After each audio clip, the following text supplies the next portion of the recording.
Welcome to chilli heaven. இன்றைக்கி நான் செய்ய போகிறது புதினா சர்பத். இதுக்கு சீனி 1 கிலோ, 1/2 லிட்டர் தண்ணி ஊற்றி மிக்ஸ் பண்ணி கொதிக்க வச்சுக்கோங்க.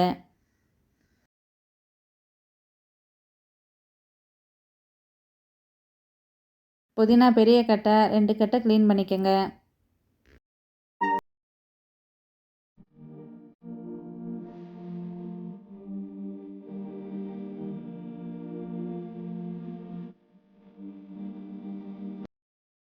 க்ளீன் பண்ண புதினாவை முங்குற அளவு தண்ணி ஊற்றி மூடி சிம்மில் கொதிக்க வச்சுக்கோங்க.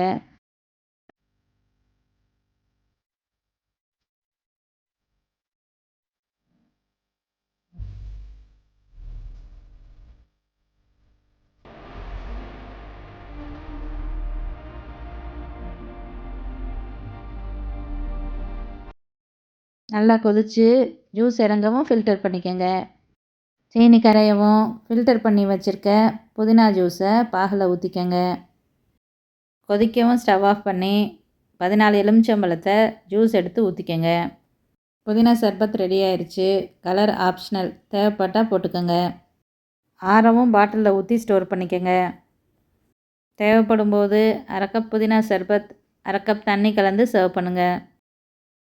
லெமன் ஏற்கனவே போட்டிருக்கிறதுனால தண்ணி கலந்து அப்படியே சர்வ் பண்ணலாம். அதிக நாள் வச்சு யூஸ் பண்ணுறதுக்கு ஃப்ரிட்ஜில் ஸ்டோர் பண்ணி யூஸ் பண்ணிக்கோங்க. புதினா சர்பத் குடிக்கிறது டைஜஷனுக்கு நல்லது, டேஸ்ட்டும் நல்லாயிருக்கும்.